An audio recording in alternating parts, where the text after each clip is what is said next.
Right, so I will just explain the process here a bit.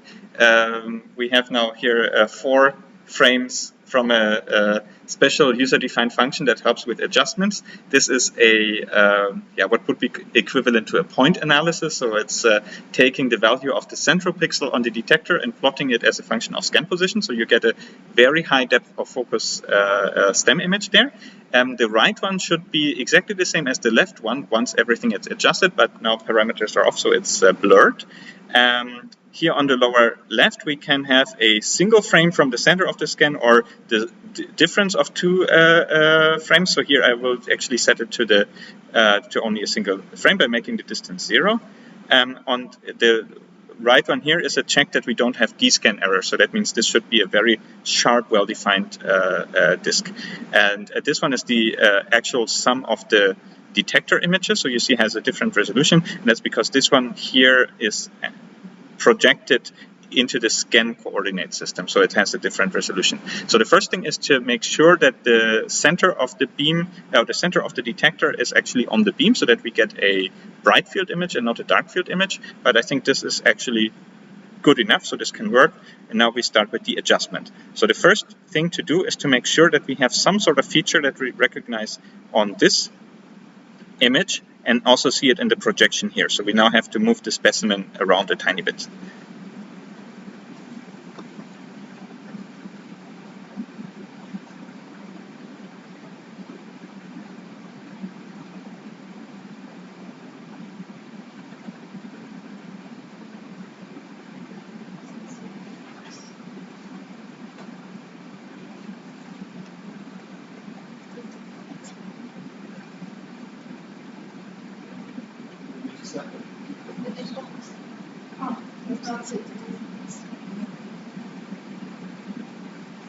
So we are now also setting a defocus, a strong overfocus, so that we get a pinhole projection of the specimen.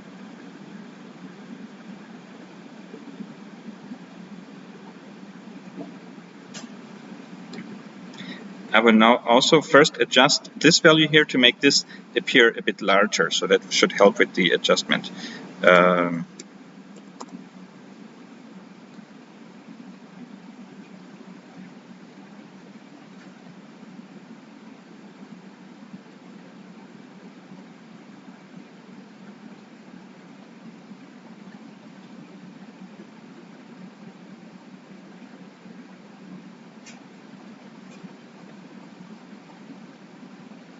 I think there we had something, right? There was this gap between these there.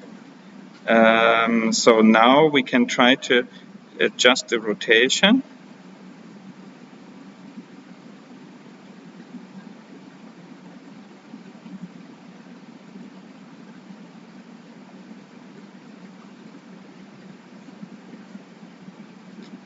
To bring the 2 images into alignment. We can also test by moving the specimen and observing that both move in the same direction. So we can just wiggle it a tiny bit. Mm-hmm.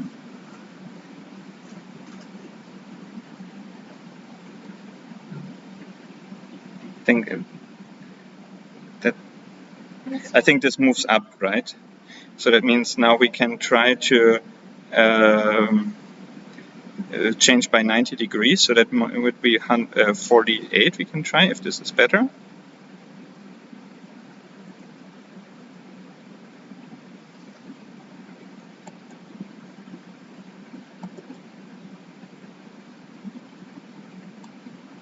Okay, good enough. We can try to move again. See if that helped.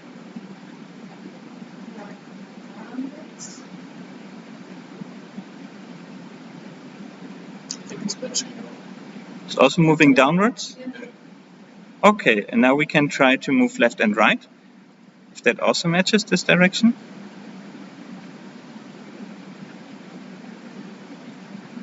I think now left and right are changed, right? So this is moving left, this is moving right. So that means that we have to actually do a handedness change, so that we activate this, and then have to see again if moving left and right, what happens, for example, or up and down. Okay. And this moves left, right? So we can try to turn by, was it moving left? I didn't see it. So you're moving left now? Right. You're moving right, and this one moved left, right? Yeah.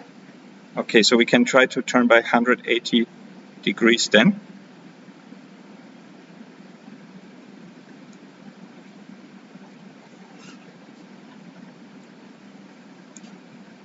Can maybe try again. That one is left.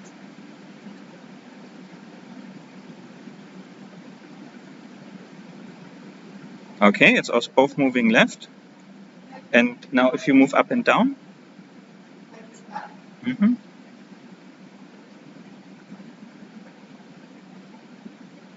That's hard to see right now. But it also looks like moving up, right? Although a bit of an angle, huh?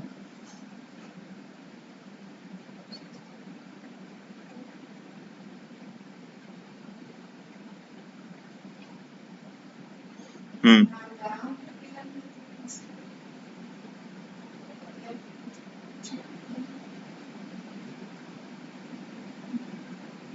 Now it's moving down, but this is actually moving left now. So that means,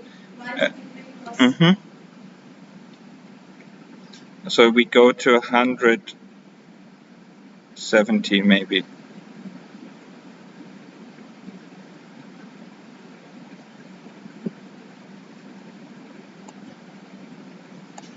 Okay, now we can try again.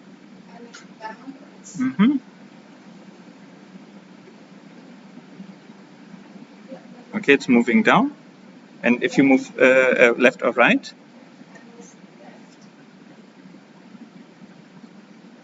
It's also moving left.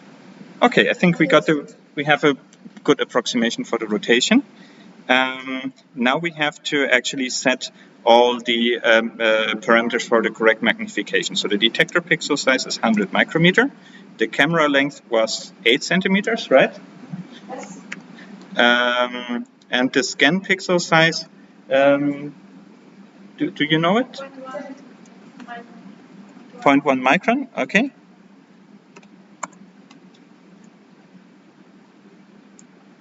So now we have to adjust the overfocus. So what is the overfocus according to the microscope? The microscope is 31.4 microns overfocus. Okay, so this is then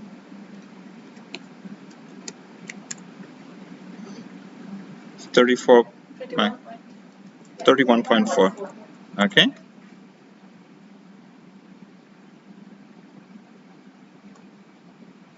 Okay, so that starts to look like something. It's just, can we now move around until we see something recognizable in there, like where we get an idea if we are too large or too small?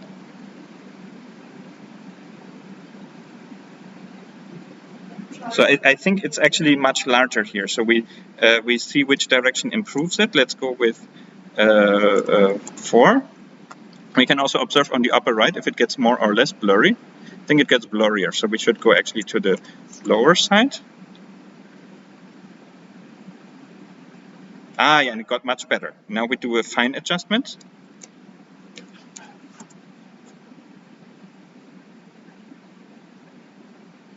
Got better.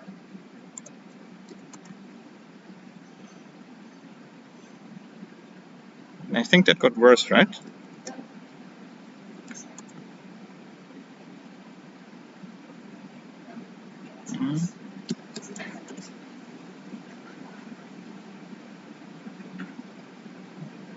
I think this is more or less the same, but now we still have to do the fine adjustment on the rotation, actually. This might still be off.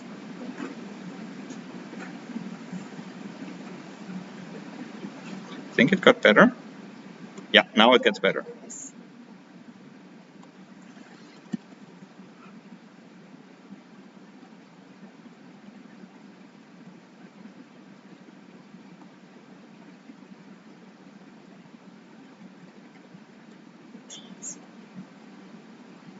I think still got sharper, right? We see more features here.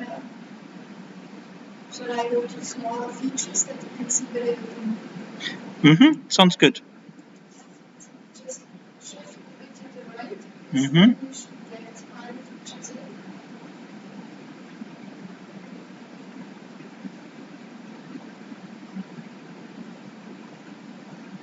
Okay, so we now try to see in which direction it gets better. I think that got better a bit, right? Ah, okay.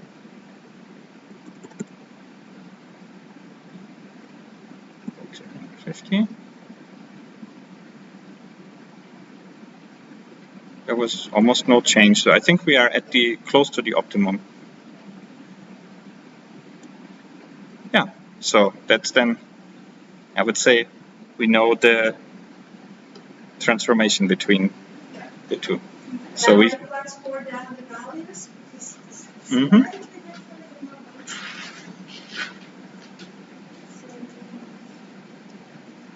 So in this frame, the projected images on the detector are accumulated in such a way that if all the parameters match up, they should give a perfect image of the specimen. And so that means when this is sharp, then everything works, and when parameters are off, this image becomes blurry.